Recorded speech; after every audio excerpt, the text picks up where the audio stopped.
अस्सलाम अलैकुम दोस्तों, पेश खिदमत है आज की कहानी। कहानी में आगे बढ़ने से पहले मेरी नए आने वाले दोस्तों से अपील है कि हमारे चैनल को सब्सक्राइब करें और बेल के आइकॉन को दबाकर ऑल नोटिफिकेशन ऑन कर दें ताकि हर आने वाली नई वीडियो का नोटिफिकेशन आपको बर वक्त मिल सके। जेल के फाटक से कई जीपें निकलकर मेरी तरफ दौड़ी, लेकिन मैं बेतहाशा भाग रहा था। मेरे हवास बेहाल थे।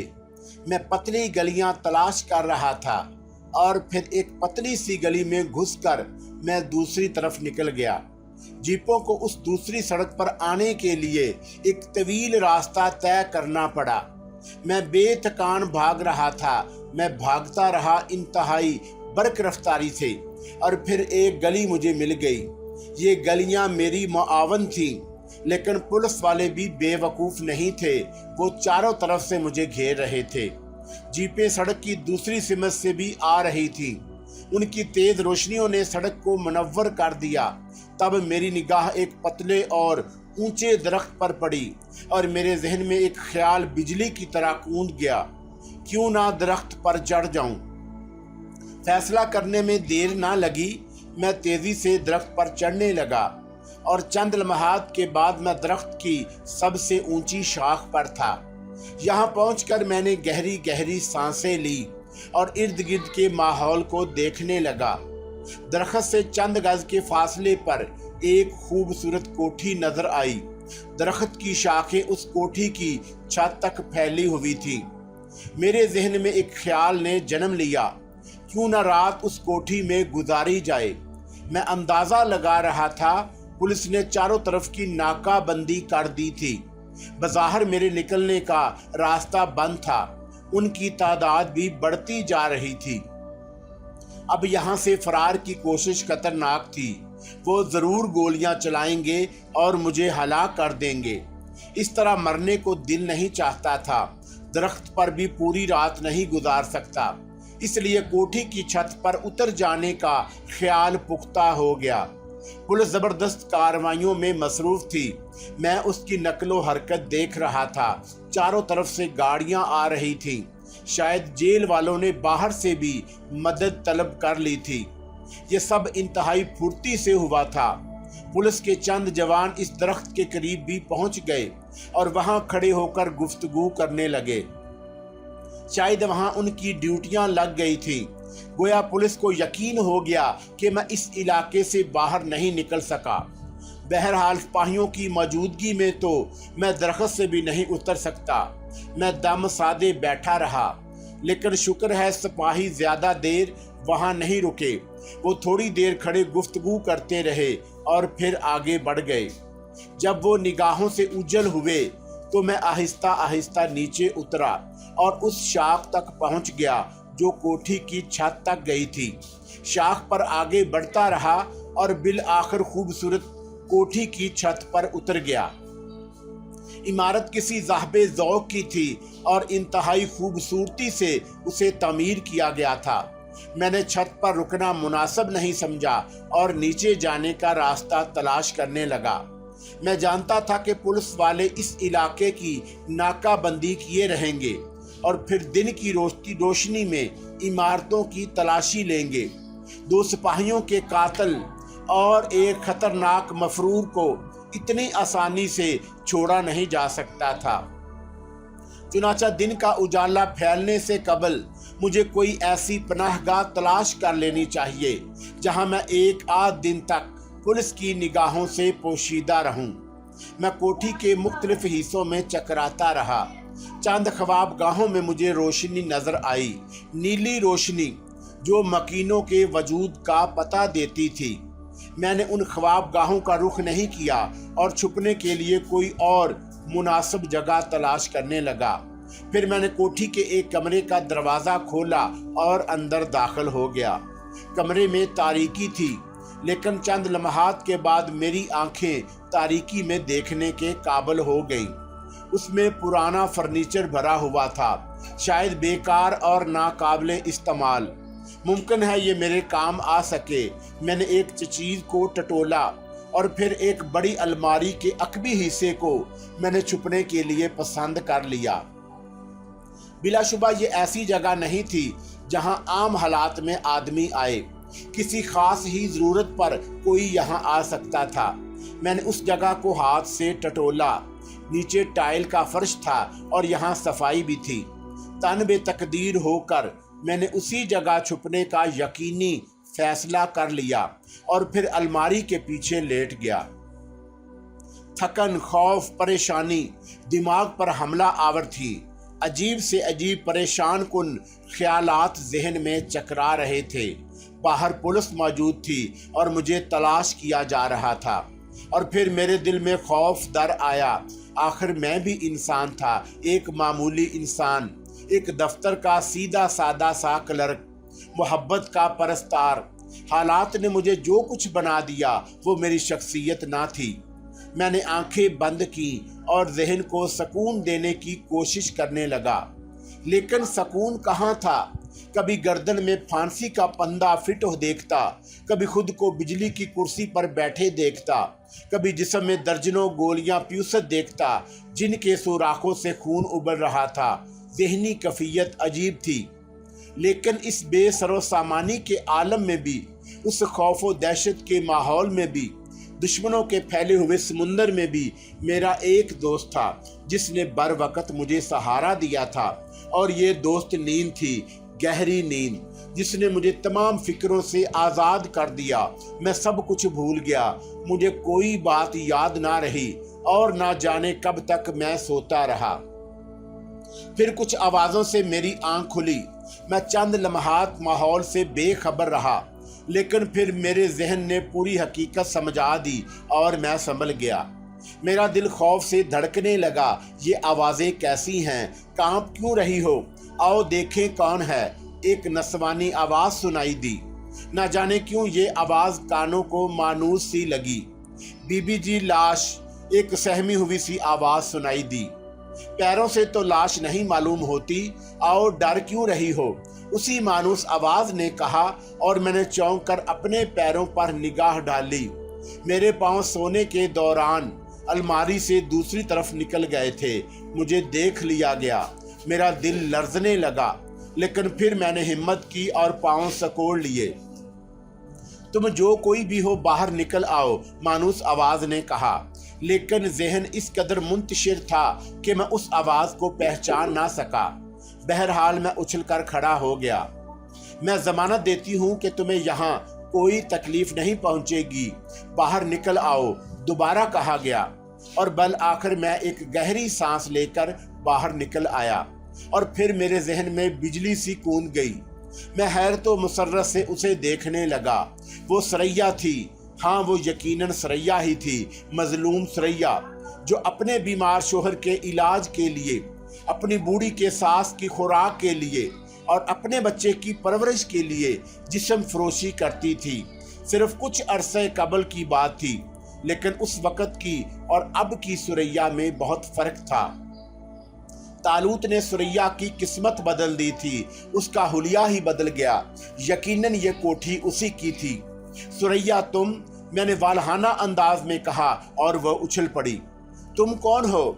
उसने मुतहय्यराना अंदाज में कहा और मेरे दिल को एक धचका लगा। उसके साथ ही एक और तलख हकीकत मेरे जहन में उड़ियां हो गई। उस वक़्त जब मैं तालूत के साथ सुरैया से मिला था, मेरी शक्ल ये नहीं थी जो अब थी। उस वक़्त मैं तालूत की बख्शी हुई शक्ल में था।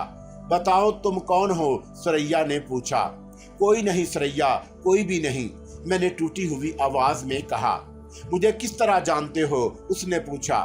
मुझे नहीं मालूम, मुझे कुछ नहीं मालूम, मैंने चकराते हुए सर को दोनों हाथों से थामते हुए कहा। सुरैया गौर से मेरी शक्ल देखने लगी। उसके अकब में एक नौकरानी किस्म की औरत खड़ी थी। बाहर जाओ, किसी से इनका जिक्र करने की जरूरत नहीं। तुम जानती हो तुम्हें सख्ती से मेरी बात पर अमल करना है। सुरैया ने सख्त आवाज में मुलाजमा से कहा। जी बीबी जी, मुलाजमा ने गर्दन झुकाकर कहा और बाहर निकल गई। आओ, सुरैया बड़े एतमाद से बोली।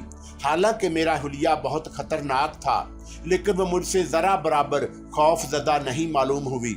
میں اس کے ساتھ کمرے سے نکل آیا اور وہ مجھے لیے ہوئے کوٹھی کے ایک انتہائی اندرونی کمرے میں پہنچ گئی۔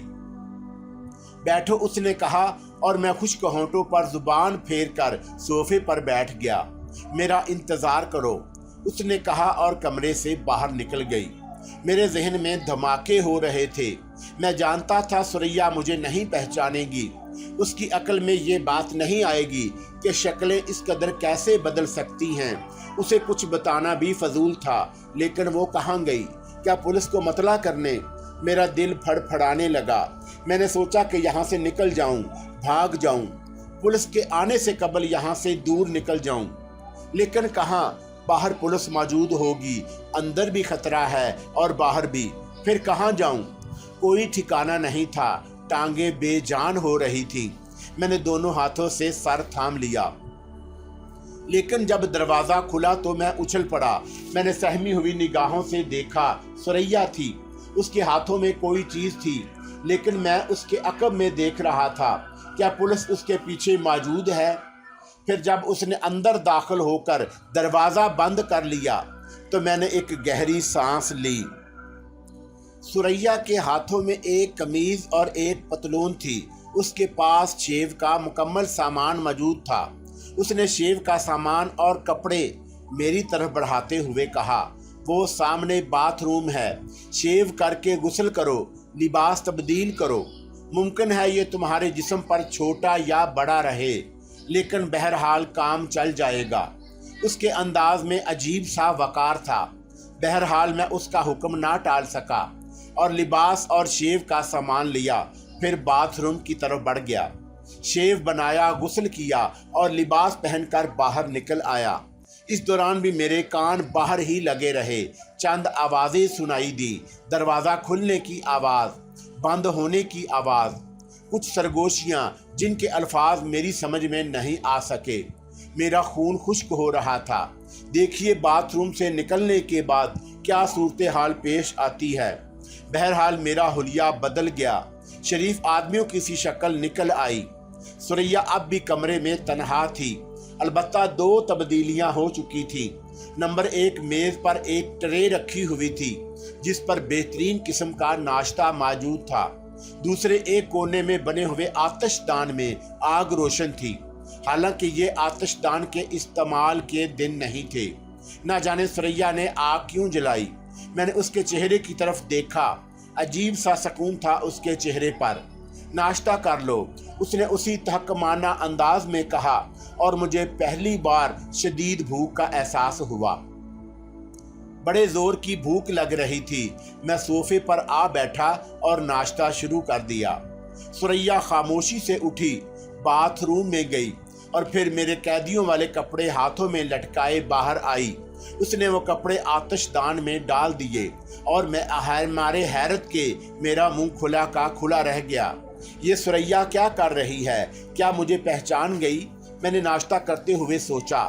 ثریا اس وقت تک آتش دان کے قریب کھڑی رہی جب تک میرے کپڑے جل کر راکھ نہ بن گئے۔ وہ ایک گہری سانس لے کر واپس آئی اور میرے سامنے بیٹھ گئی۔ اس نے ایک کپ چائے اپنے لیے بنائی اور پیالی اپنے سامنے رکھ کر میری آنکھوں میں دیکھنے لگی۔ پولیس تمہاری تلاش میں آئی تھی، اس نے سنجیدگی سے کہا، اور مجھے چائے کا پھندا لگتے لگتے رہ گیا۔ کیا پولیس اندر آئی تھی؟ میں نے حلق صاف کر کے پوچھا۔ ہاں، اور اس نے عمارت کی تلاشی بھی لی اور پھر مجھے ہوشیار کر کے کسی بھی شبے پر ہیڈ آفس فون کرنے کی ہدایات کر کے واپس چلی گئی۔ شکر ہے اس نے اسٹور کا رخ نہیں کیا۔ بعد میں میری ملازمہ نے الماری کے پیچھے سے نکلے ہوئے تمہارے پاؤں دیکھے اور مجھے اطلاع دی۔ میں نے ایک گہری سانس لی اور پھر اپنے لیے دوسرا کپ بنانے لگا۔ مجھ سے جو کچھ کہا گیا تھا، تم اتنے خطرناک نظر نہیں آتے۔ میرا مشاہدہ ہے کہ عادی مجرم تمہاری طرح نہیں ہوتے۔ شاید تم نے زندگی میں پہلی بار جرم کیا ہے۔ میں نے کوئی جواب نہ دیا اور چائے کے گھونٹ لیتا رہا۔ وہ خاموشی سے میری شکل دیکھتی رہی، پھر اس نے سرد آواز میں کہا، اب بھی نہیں بتاؤ گے کہ مجھے کیسے جانتے ہو؟ نہیں سریا، ایک بے فائدہ بے مقصد بات ہے، میں نے ایک سرد آہ لے کر کہا۔ سنو، وہ چند لمحوں کے بعد بولی، اگر میرے جسم کے گاہک بن چکے ہو تو مجھے اپنے کسی گاہک کی شکل یاد نہیں۔ اگر ہو سکے تو تم بھی بھول جاؤ، ہو سکے تو اپنے ذہن و دل سے وہ لمحات کھرچ دو۔ وہ میں نہیں تھی، ایک بے جان لاش تھی، ایک مجبوری تھی۔ اگر یہ تصور بھی کسی کے پاس رہ گیا تو میں تڑپتی رہوں گی۔ لوٹا دو میری عزت مجھے، میں بے گناہ ہوں۔ مجھ سے اس کا صلہ لے لو، وہ قیمت لے لو جو تم نے مجھے ادا کی تھی۔ کھرچ دو اپنے ذہن سے وہ لمحات، میں تمہاری شکر گزار رہوں گی۔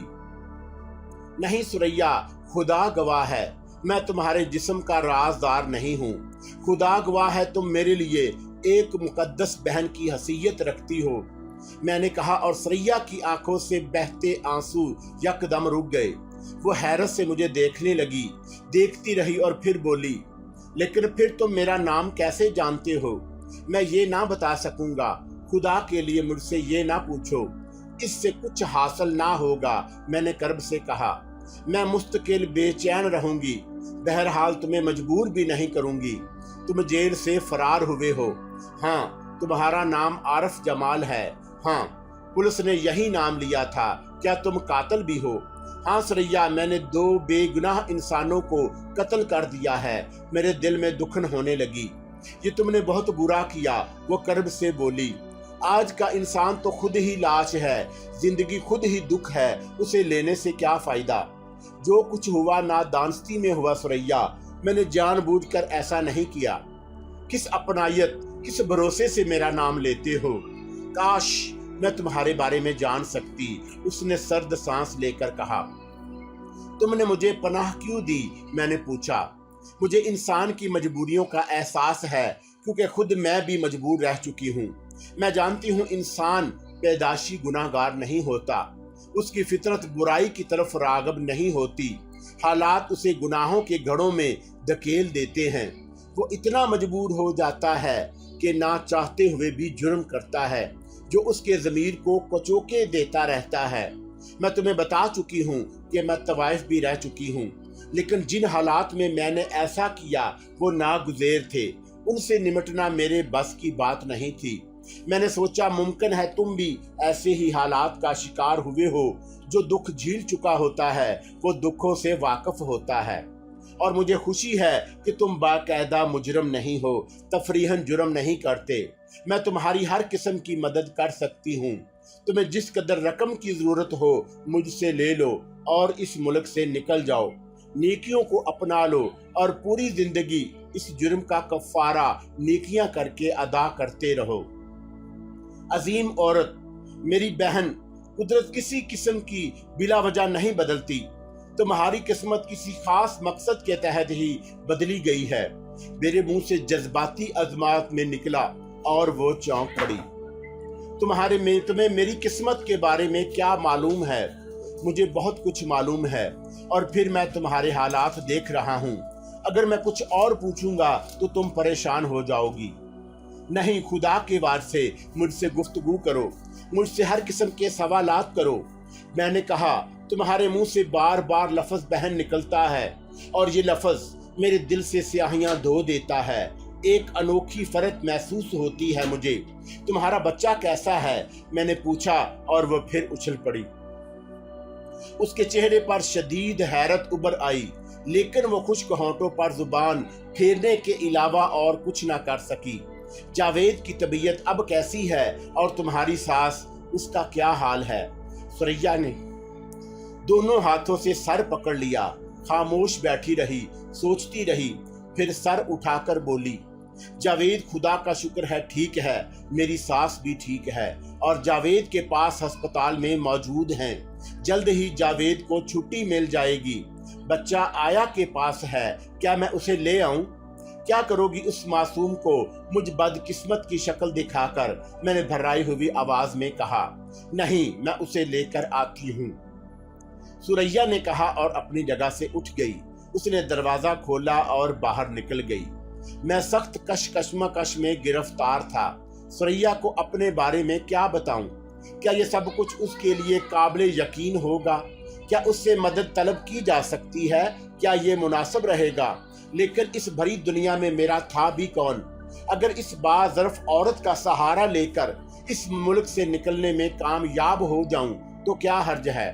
بقیہ زندگی اس کے کہنے کے مطابق گزارنے کی کوشش کروں گا۔ میں کوئی فیصلہ نہیں کر پا رہا تھا کہ ثریا بچے کو لیے اندر آ گئی۔ بچے کی بھی شکل بدل گئی تھی، لاغر بچہ اب گول مٹول ہو گیا تھا۔ ثریا نے اسے میری گود میں بڑی اپنائیت سے ڈال دیا اور مجھے بڑا اچھا لگا۔ کسی ننھے سے بچے کو میں نے زندگی میں پہلی بار گود میں لیا تھا۔ کیسا انوکھا سرور ہوتا ہے اس ننھی مخلوق کے لمس میں، ہر لمس سے زیادہ فرح بخش۔ میں اسے سینے سے چمٹائے رہا اور آنسو میری آنکھوں میں مچلنے لگے۔ سینکڑوں حسرتیں بیدار ہو گئیں جن کا عکس میرے چہرے پر پڑ رہا تھا۔ عارف صاحب، ثریا کی لرزتی ہوئی آواز بولی۔ ہاں، میں نے اسے دیکھا۔ یہ بچہ آپ کو پسند آیا ہے؟ یہ سوال تم نے کیوں کیا ثریا؟ میں نے ثریا کو دیکھتے ہوئے پوچھا۔ یہ سوال تم نے کیوں کیا ہے ثریا؟ میں نے ثریا کو دیکھتے ہوئے پوچھا۔ میں آپ کو اس بچے کی زندگی کی قسم دیتی ہوں، مجھے اپنے بارے میں ایک ایک لفظ سچ سچ بتا دیجئے، ورنہ میرا دماغ پھٹ جائے گا۔ میرے پاس آپ کی زبان کھلوانے کی اس کے علاوہ اور کوئی ترکیب نہیں تھی۔ ثریا نے اچانک کہا اور میرے دماغ میں بم پھٹ گیا۔ مجھے ثریا سے اس اچانک اقدام کی توقع نہیں تھی۔ میں دم بخود رہ گیا۔ ثریا میری شکل دیکھ رہی تھی۔ میں نے بچے کو سینے سے بھینچ لیا اور ننھے ننھے کومل ہونٹ مسکرا اٹھے۔ تب میں نے کہا، میرا نام عارف جمال ہے۔ بچپن میں والدین مجھ سے جدا ہو گئے اور کھٹن زندگی سے گزر کر جوانی کی سرحدوں میں قدم رکھا۔ معمولی کلرک تھا، حسین زندگی کا خواہش مند۔ عام نوجوانوں کی طرح محبت کی، لیکن محبوبہ بے وفا نکلی اور اس کی بے وفائی نے مجھے جرم کے راستے پر ڈال دیا۔ جرم کیا اور پھر پر اسرار حالات کا شکار ہو گیا۔ ایک پر اسرار شخصیت میری زندگی سے وابستہ ہو گئی۔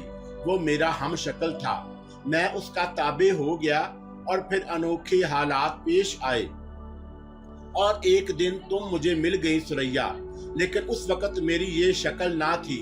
ہم دونوں تمہارے گاہک بن کر تمہارے ساتھ گئے، لیکن وہاں تم اس معصوم کو دودھ پلا رہی تھی اور اسی معصومیت نے ہمارے خیال بدل دیے۔ طالوت نے تمہیں بہن بنایا اور اپنی پر اسرار قوتوں سے تمہیں مالا مال کر کے چلا آیا، لیکن پھر وہ مجھ سے بھی جدا ہو گیا اور میں بدترین حالات کا شکار ہوں، ان حالات کا جنہوں نے مجھے جیل اور پھر یہاں پہنچا دیا۔ میں نے ثریا کو اپنی مختصر کہانی سنائی۔ ثریا کی آنکھیں حیرت سے پھیل گئیں۔ وہ پاگلوں کی طرح مجھے دیکھتی رہی نہ جانے کتنی دیر، اور پھر وہ اٹھ کر مجھ سے چمٹ گئی۔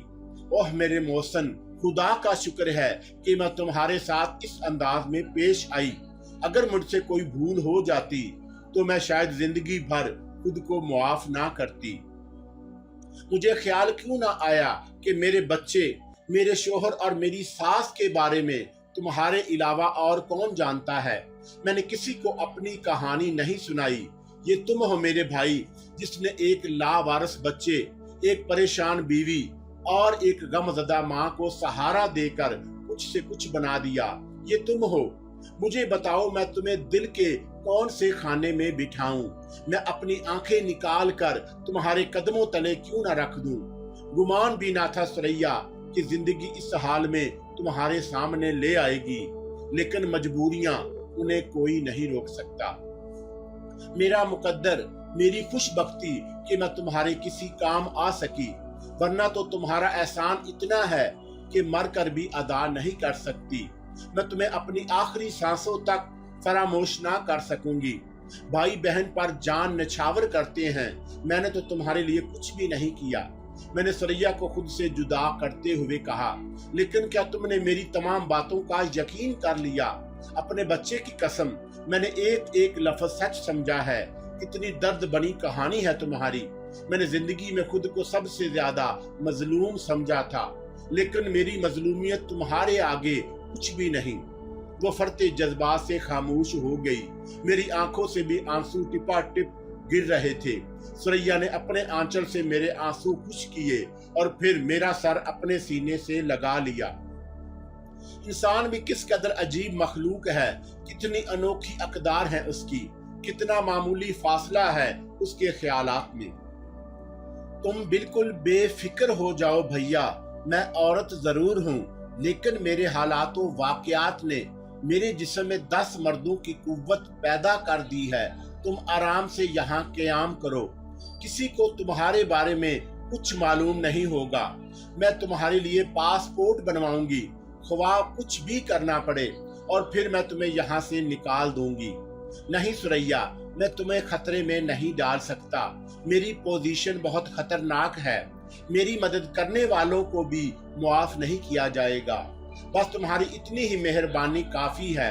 मुझे इस छोटी सी खुशी से महरूम ना करो भैया। तुम्हारे लिए कुछ करके मेरे दिल को बेपनाह सुकून मिलेगा। बस तुम मेरी ये बात मान लो। काफी देर तक सुरैया में और मुझ में रद्दो कदा होती रही, लेकिन सुरैया ने शिकस्त नहीं मानी। शिकस्त मैंने भी नहीं मानी। मेरी हैसियत ही क्या थी, मेरी जिंदगी हबाब के मानंद थी। फिर इस बेकार और बेमुशर्रफ जिंदगी के लिए किसी मासूम हस्ती को क्यों मुसीबत में गिरफ्तार करूं। सुरैया के ऊपर बहुत से लोगों की जिम्मेदारी थी। उसे खुशियां मिलने वाली थी। उसका शोहर सेहतयाब होकर वापस आ रहा था। उसके बच्चे को उसके साए की जरूरत थी। मैं जानता था कि यह काम इतना आसान नहीं जितना वो समझ रही है। पुलिस जिस शिद्दत से मुझे तलाश कर रही होगी, उसके अंदर सुरैया की जरा सी कोशिश उसे अजाब में मुब्तला कर सकती थी। बहरहाल मैं खामोश जरूर हो गया, लेकिन दिल में मैंने कुछ और फैसले किए। मैंने सोच लिया कि मौका मिलते ही यहाँ से निकल जाऊंगा और अपने बचाव की खातिर सुरैया जैसी मासूम औरत को परेशान नहीं कर सकता था। सुरैया मेरे लिए दीदा दिल फर्शे राह किए हुए थी। हर तरह मेरी खातिर मदारत कर रही थी। पुलिस का खतरा भी फिलहाल टल गया। उसके दोबारा यहाँ आने के अमकानात नहीं थे। मैं अपने कमरे में अपने प्रोग्राम के बारे में गौर करने लगा। अब मेरा दूसरा कदम क्या होगा। वो रात और फिर दूसरा दिन मैंने सुरैया के घर पर गुजारा। इस दौरान अखबारात में मैंने अपने बारे में बहुत कुछ पढ़ा। पुलिस ने मेरे लिए माकूल इंतजामात किए थे। अब मैं कातिल भी बन गया था। मुझे खतरनाक इश्तहारी मुल्ज़म करार दे दिया गया।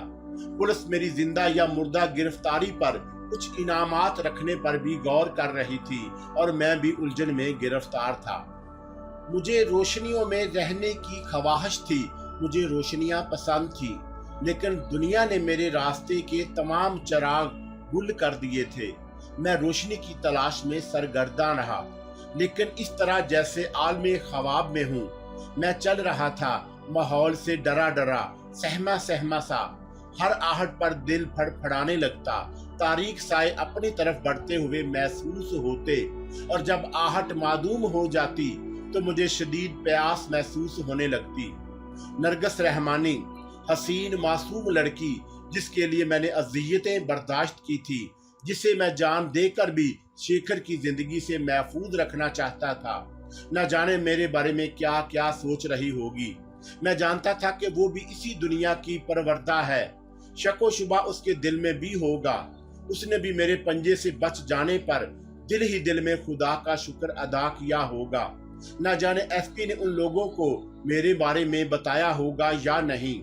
न जाने अब उसके दिल में मेरे लिए कैसे जज्बात हों, उसके जहन में मेरे लिए कैसे ख्यालात हों। लेकिन आखिर मैं उसके पास जा ही क्यों रहा हूँ। वो भी एक आम लड़की है, उन लड़कियों की तरह जो मेरी मर्जी के बगैर मेरी जिंदगी में आती रही हैं। उन लड़कियों के लिए मेरे दिल में कोई तड़प नहीं है। फिर नरगस रहमानी ही क्यों। लेकिन दिल के गोशे से आवाज उभरी, नहीं, वो मुख्तलिफ है। वो आम लड़कियों की तरह सुस्ती और छछोरी नहीं। वो सहल हसूल नहीं। उसके हसूल का तस्वर एक ठंडक है। लेकिन जबकि दूसरी लड़कियां जज्बात में हेजान बर्पा कर देती हैं, जिस्म में आग सुलगा देती हैं, और बस दिल चाहता है कि उन्हें मसल कर जूते तले रोन दिया जाए। नरगिस के घर का पूरा सफर मैंने पैदल ही तय किया और ना जाने कितनी देर में तय किया। रास्ते में मुझे गश्ती पुलिस के आदमी नजर आए, लेकिन मैं निहायत होशियारी से उनकी निगाहों से बचता हुआ बल आकर नरगिस रहमानी की कोठी पर पहुंच गया। और अब नरगिस रहमानी की शानदार कोठी मेरी निगाहों के सामने थी। मैं एक तारीख गोशे में खड़ा हसरत भरी निगाहों से उस कोठी को देख रहा था। मुझे वो वक्त याद आया जब मुझे इज्जत और एहतराम से यहाँ लाया गया था। नरगिस की हसीन आंखों में मोहब्बत के पैगाम थे। हकीकत जानने के बाद वो किस कदर मसरूर नजर आने लगी थी, और दाऊद रहमानी साहब की आंखों में भी पिदराना शफकत थी। इस कदर उलझा होने के बावजूद मैंने इतनी अक्लमंदी से काम लिया कि सामने की तरफ से कोठी की दीवार पर नहीं चढ़ा, बल्कि उसके लिए मैंने बाएं सिमत की दीवार इस्तेमाल की। इस दीवार को फलांग कर मैं कोठी में दाखिल हो गया। 2 बार इस कोठी को देख चुका था। नरगिस रहमानी की ख्वाबगाह भी मालूम थी। दबे पांव उसकी तरफ बढ़ा और थोड़ी देर के बाद मैं ख्वाबगाह के दरवाजे पर था। मैंने आहिस्ता से कवाड़ों को धकेला। दरवाजा अंदर से बंद नहीं था। शायद उसकी जरूरत नहीं महसूस की जाती थी। कोठी बहरहाल महफूज थी। ख्वाबगाह में जीरो का बल्ब जल रहा था।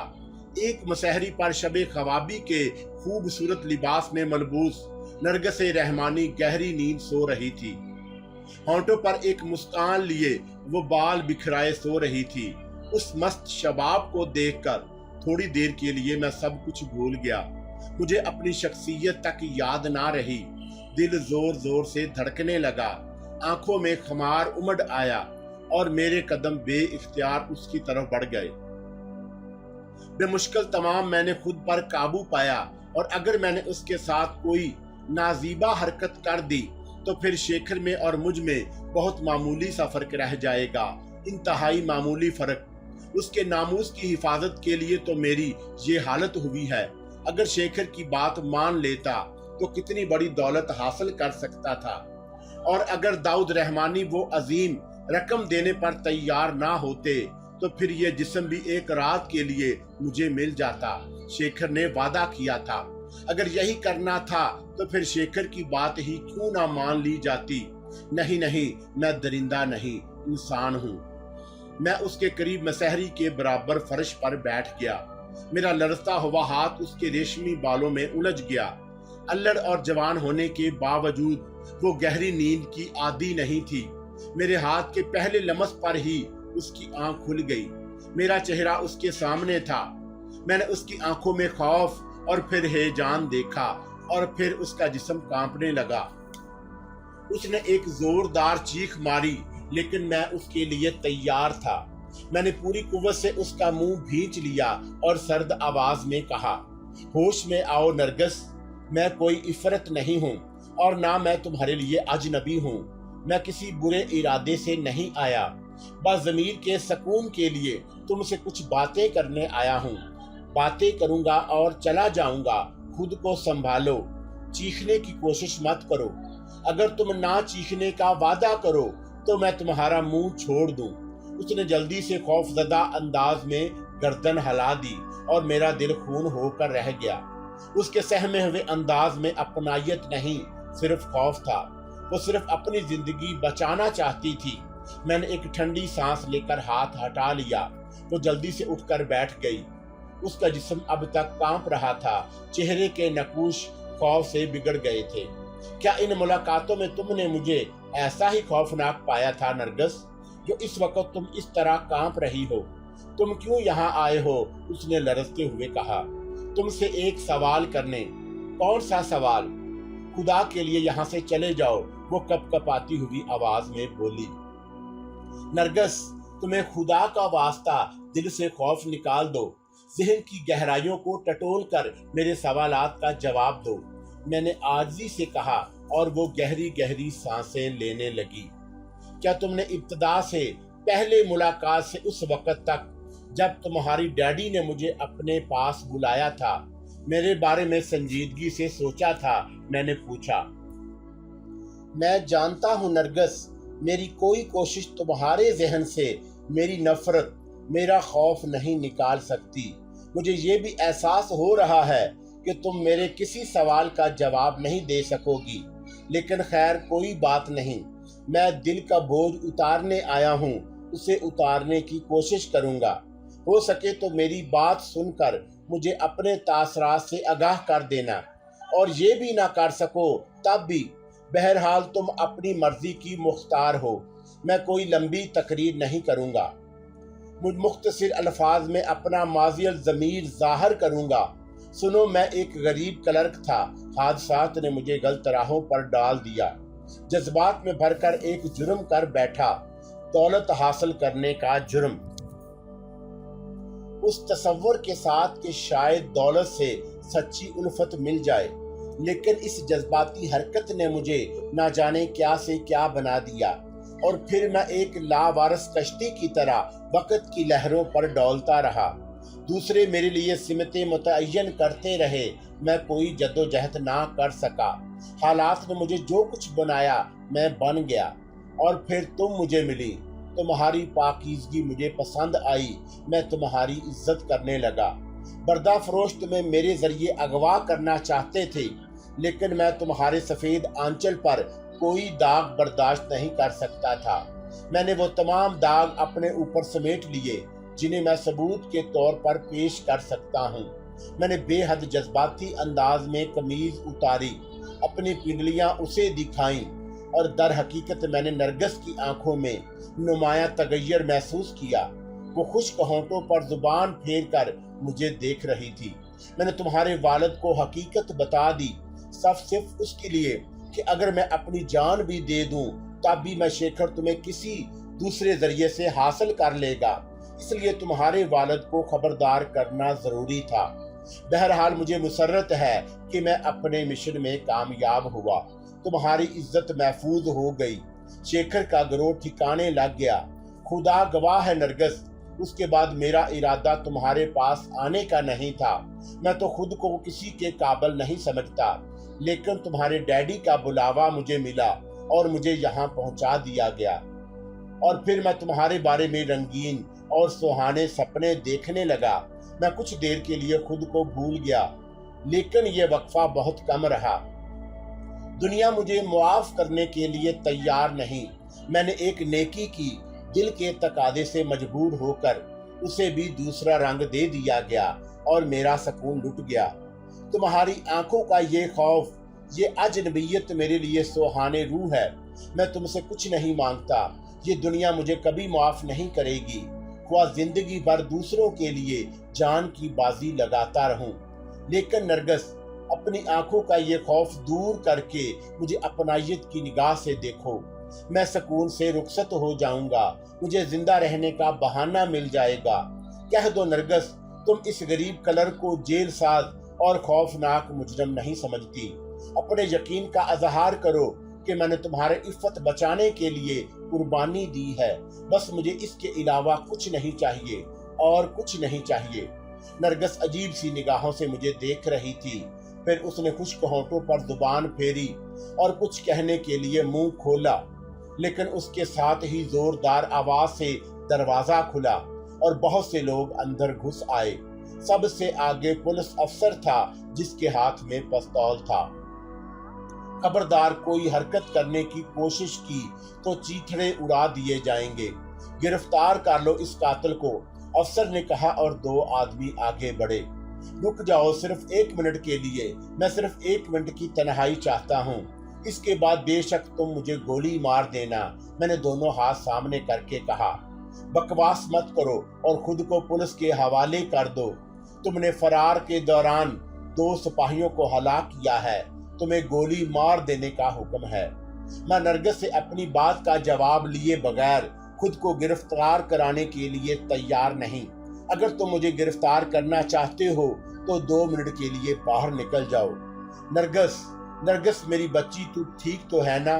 گرفتار کر لو اس مردود کو، لے جاؤ اسے یہاں سے، پھانسی دے دو کمبخت کو، یہ نہ جانے میری بچی کے ساتھ کیا سلوک کرنا چاہتا تھا۔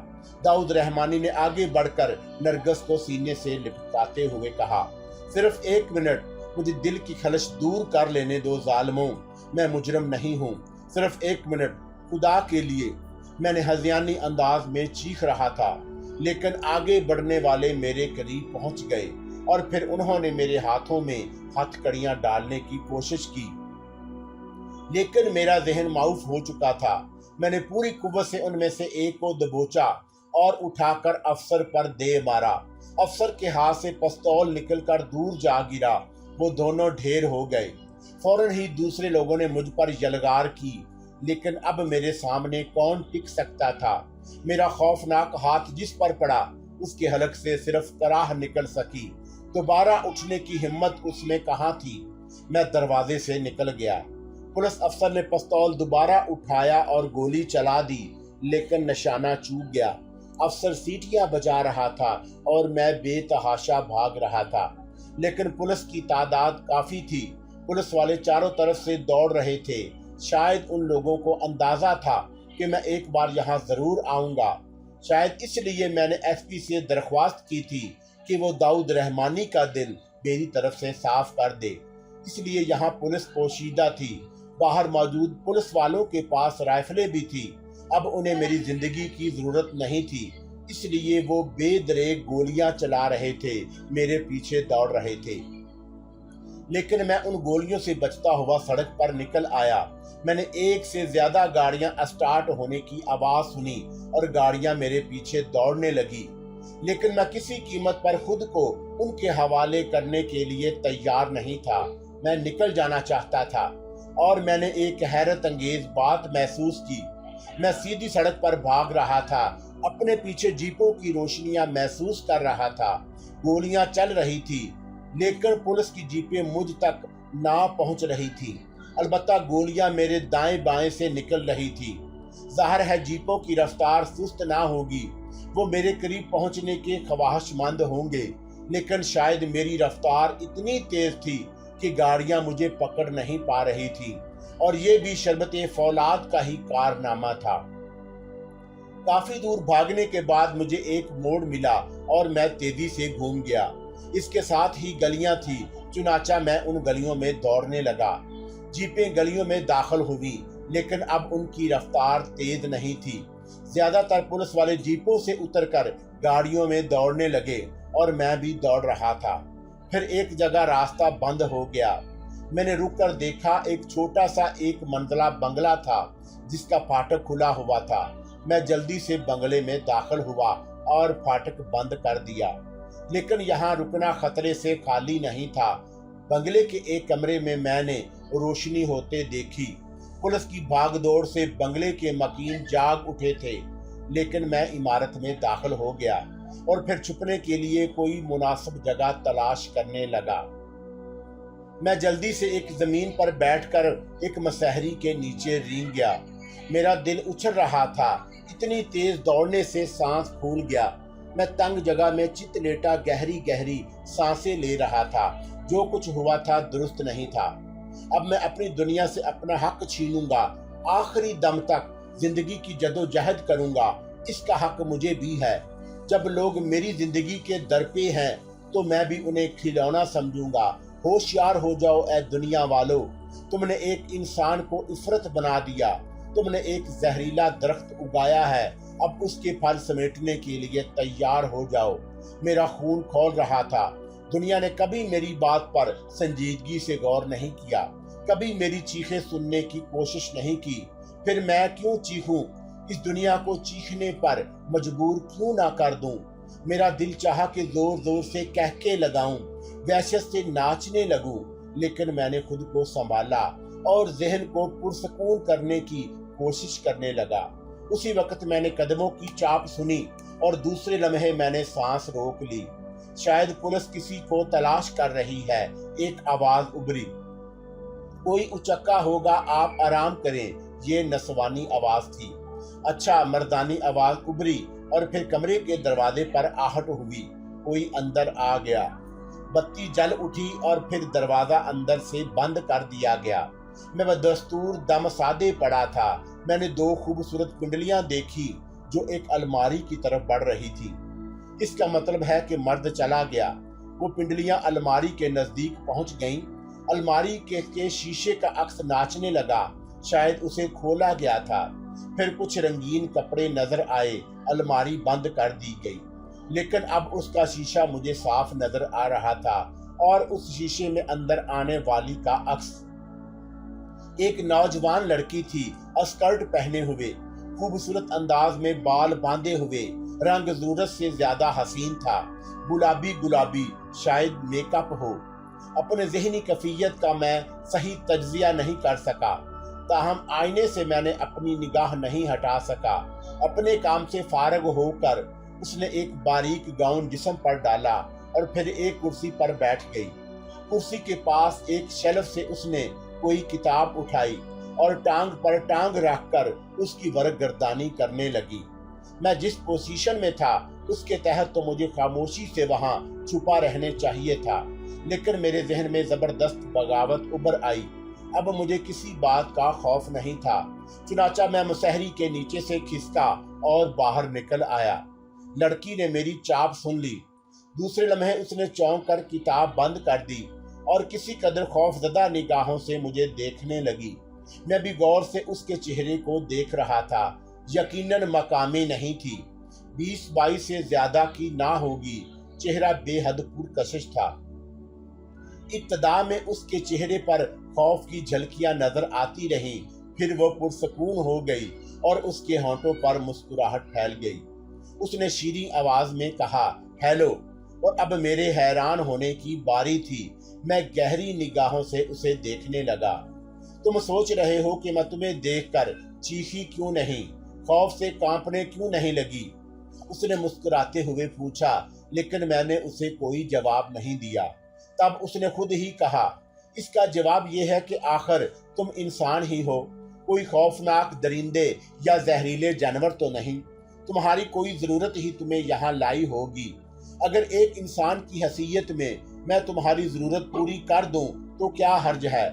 مگر ٹھہرو، یہ ابھی کچھ دیر قبل پولیس کی بھاگ دوڑ تمہارے لیے ہی تو نہیں تھی۔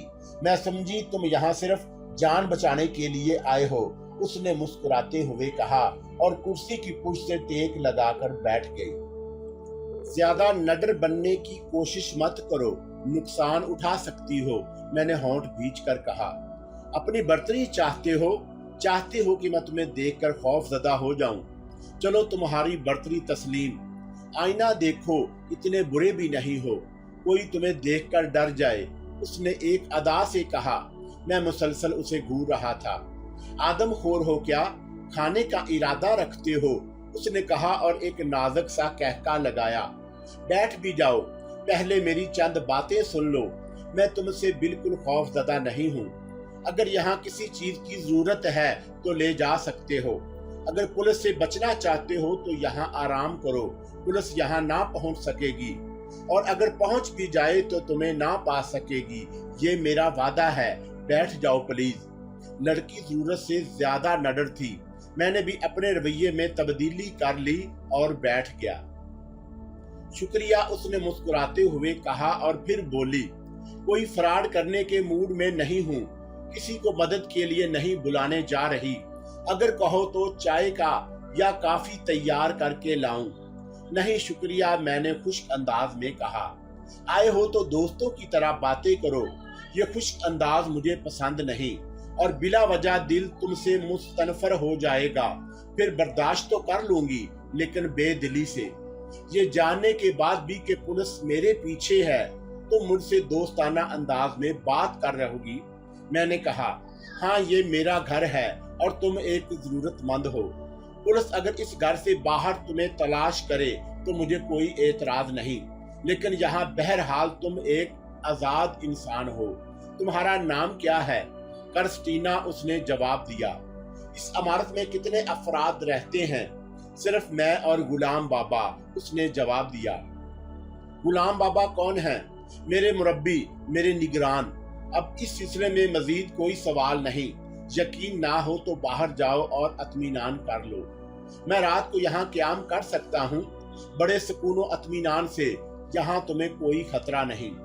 تب میں یہاں تمہارے کمرے میں رات گزاروں گا، میرے بستر پر، میرے ساتھ نہیں، اس نے زوردار انداز میں کہا، اور میں اس کے چہرے پر کوئی خاص بات تلاش کرنے لگا۔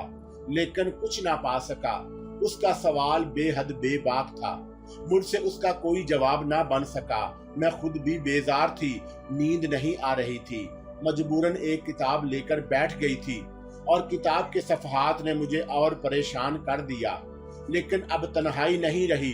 मुझ पर भरोसा करो, इत्मीनान से रात गुजारो। सुबह जहां दिल चाहे चले जाना। वो कुर्सी से उठ गई। मुसहरी पर बैठकर उसने जूते उतारे और उन्हें दूसरी तरफ उछाल दिया और फिर मुसहरी पर लेटकर रेशमी चादर जिस्म पर सिरका ली। खुली दावत थी, मैं कैसे रद्द कर सकता था। और फिर उससे मेरी बागियाना जज्बे को भी तस्कीन मिलती थी। मैंने उसके अंदाज पर गौर करना छोड़ दिया।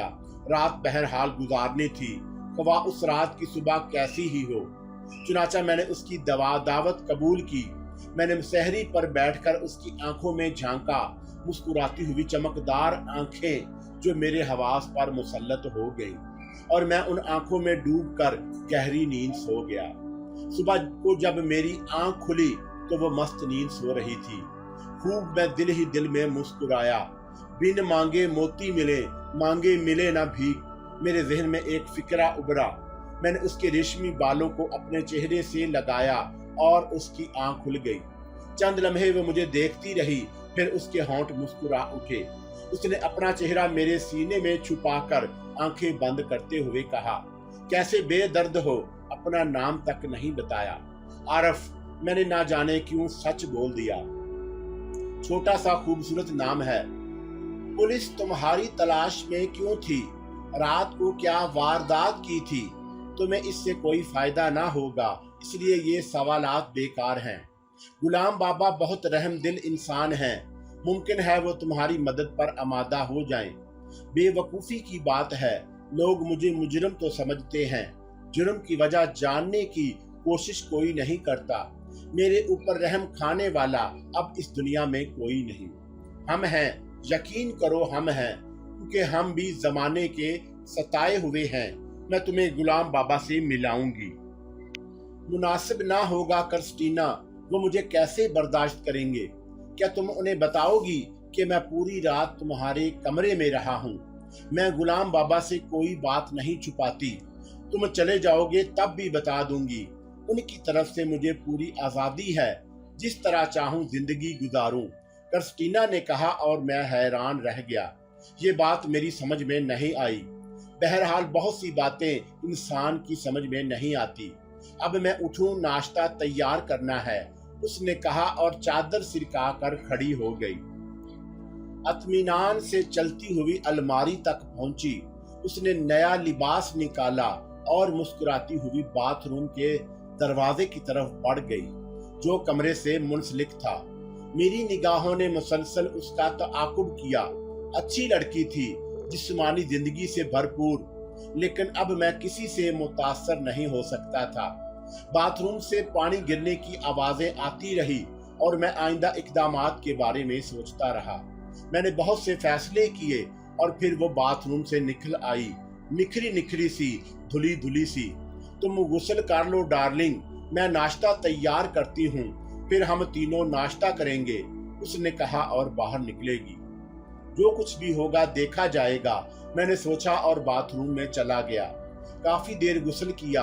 पानी बड़ा सुकून बख्श था और जब जरूरत से ज्यादा वक्त गुजर गया तो फिर मैं अपना लिबास पहनकर बाहर निकल आया। अब तक कोई खास बात नहीं हुई थी, लेकिन मैं हर खतरनाक वाक़े के लिए तैयार था। गुलाम बाबा नाश्ते की मेज पर तुम्हारे मुंतजिर हैं, आओ। और मैं उठ गया। खुद को पूरी तरह संभाल कर मैं क्रिस्टीना के साथ कदम मिलाता हुआ नाश्ते के कमरे में दाखिल हुआ। सामने मेज के पीछे कुर्सी पर एक बूढ़ा आदमी बैठा हुआ था। मुतनासिब कदो कामत, घनी दाढ़ी और मूंछें, मकामी लिबास पहने हुए था। मुझे देखकर मुस्कुराया और ना जाने क्यों मुझे एक अजीब सी चुभन का एहसास हुआ। ये मुस्कुराहट अजनबी नहीं थी, लेकिन मैं इंतहाई कोशिश के बावजूद उसे पहचान नहीं सका। ये आरफ हैं बाबा, क्रिस्टीना ने कहा और मेरे गुलाम बाबा। बड़ी खुशी हुई तुमसे मिलकर, गुलाम बाबा ने मुस्कुराते हुए कहा और मेरी तरफ मुसाफे के लिए हाथ बढ़ा दिया। میں نے اس سے मुसाफा किया और कुर्सी पर बैठ गया। हम तीनों ने इंतहाई खामोशी से नाश्ता किया और थोड़ी देर के बाद नाश्ते से फारग हो गए। तब बूढ़े ने मुस्कुराते हुए कहा, सुबह के अखबार में तुम्हारी तस्वीर पहले ही देख ली थी, तुम्हारे बारे में तफसील पढ़ ली थी। जबकि क्रिस्टीना ने बताया कि तुम यहाँ मौजूद हो और ये रात तुमने उसके कमरे में गुजारी, तो बड़ी खुशी हुई कि तुम किसी गलत जगह नहीं पहुंचे। मैं बूढ़े की आवाज पर गौर कर रहा था। ये आवाज मेरे किसी शनासा की नहीं थी, लेकिन इसके बावजूद मेरी छठी हिस्स मेरे जहन पर ठहोके लगा रही थी। ना जाने क्यों मैं तुम्हारी हर किस्म की मदद करने के लिए तैयार हूँ। तुम यहाँ आराम से वक्त गुजारो, किसी किस्म की फिक्र करने की जरूरत नहीं। कोई तुम्हारा बाल बीता ना कर सकेगा। क्रिस्टीना तुम्हारे साथ है। मैं अब चलता हूँ। बूढ़ा खड़ा हो गया। कब तक वापसी होगी बाबा? क्रिस्टीना ने कहा। दोपहर का खाना तुम्हारे साथ ही खाऊंगा, बूढ़े ने कहा और मुस्कुराता हुआ बाहर निकल गया। अब कमरे में मैं और क्रिस्टीना ही रह गए। क्रिस्टीना खामोशी से मेरी शक्ल देख रही थी। उसके होंठों पर शोक मुस्कुराहट थी। थोड़ी देर के बाद उसने कहा, बाबा ने गलत नहीं कहा, तुम यहाँ बेफिक्री से वक्त गुजार सकते हो। तुम्हारे बाबा पुलिस से खौफजदा नहीं। पुलिस उनके हाथों में खिलौना है। वो हर किस्म के हालात से निमटना जानते हैं और फिर हम यहाँ शरीफ लोगों की तरह रहते हैं। किसी को शुबा भी नहीं होगा कि तुम यहाँ मौजूद हो। इसके अलावा यहाँ तहखाने भी हैं जहाँ पुलिस नहीं पहुँच सकती। मैंने कहा ना कि बाबा बहुत बारसोख हैं। उनके ज़ैरे साया तुम तकलीफ में ना रहोगे। मैंने एक गहरी सांस ली, गोया ये लोग भी शरीफ आदमी नहीं। बूढ़े गुलाम की मुस्कुराहट मुझे अभी तक बेचैन कर रही थी। एक बात पूछूं? थोड़ी देर के बाद मैंने कहा। पूछो। तुम्हारे बाबा क्या करते हैं?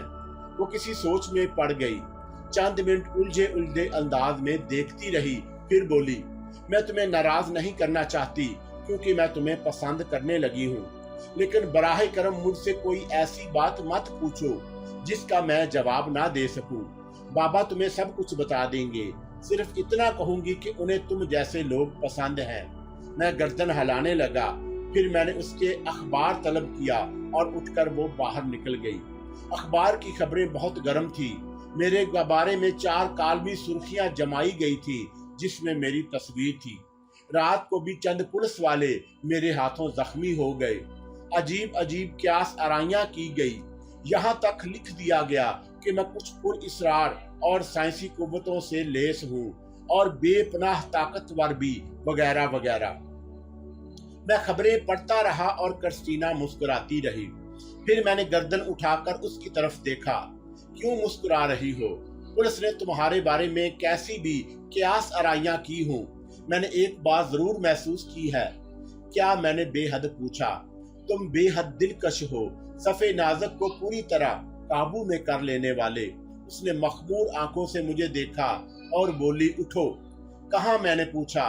कमरे में चले, उसने ठनकते हुए कहा और मैंने उसकी दावत कबूल कर ली। मैं दिल ही दिल में हंसने लगा। एक अनोखा ख्याल मेरे जहन में आया। मेरे मुकद्दर में जिस तरह उलझने लिखी गई थी, उसी तरह शायद लड़कियां भी, जो हर हालत में कहीं ना कहीं जबरदस्ती मुझे मिल जाती थी। मैंने उनमें से किसी को तलाश नहीं किया, बल्कि इब्तिदा में जब इश्क की जरूरत भी पेश आई तो भींगी आंखों वाली अंजीला पर ही इक्तफा किया। फिर जरीना मिली।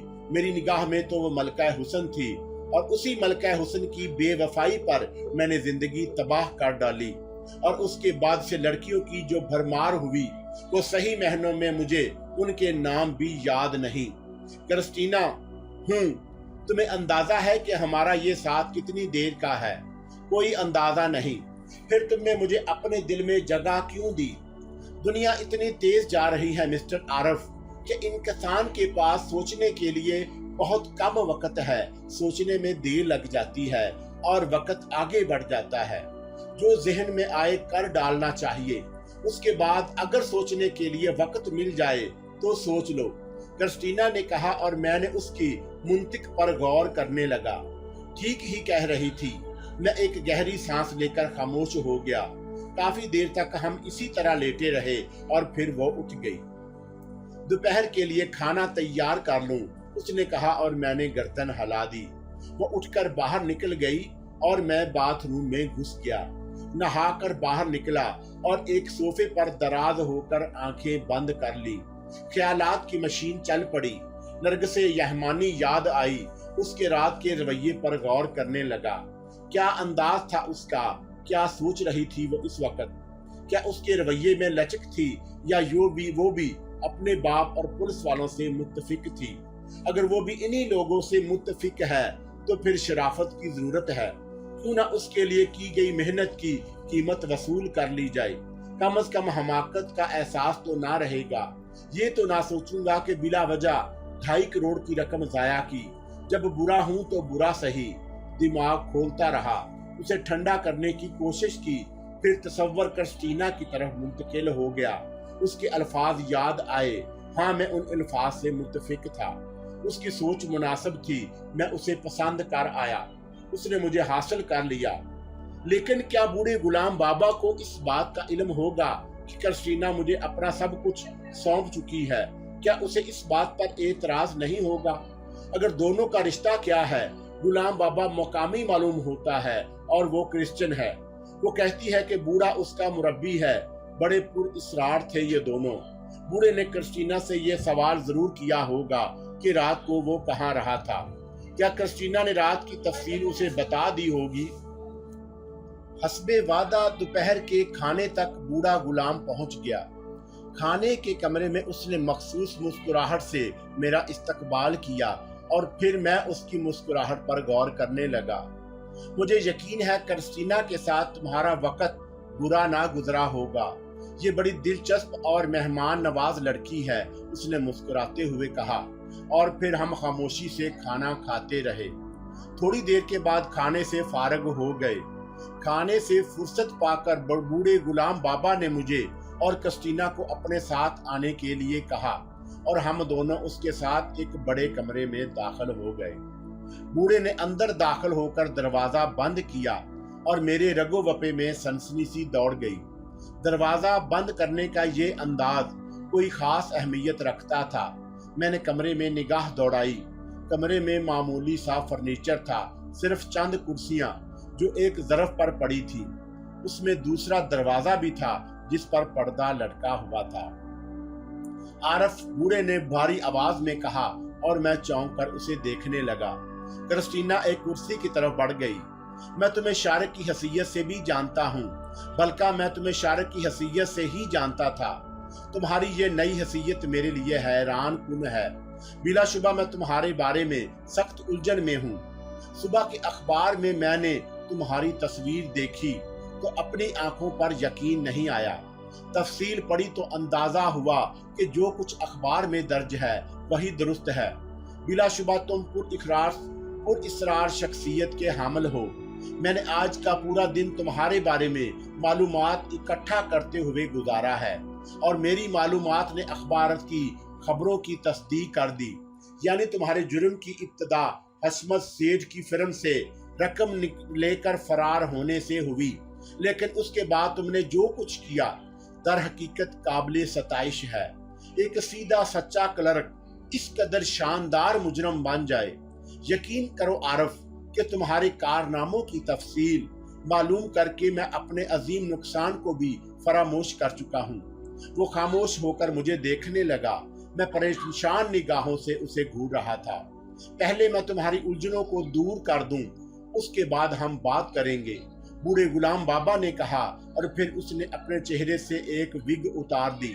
विग के नीचे जो शक्ल बरामद हुई उसे देखकर मैं हैरत से उछल पड़ा। वो शेखर था। मेरे दिमाग में इतना जोरदार धमाका हुआ कि मेरे हवास गुम हो गए और अब मुझे उस मुस्कुराहट से मानूसियत का राज मालूम हो गया। मैं फटी फटी निगाहों से उसे देख रहा था। तब शेखर ने मुस्कुराते हुए कहा,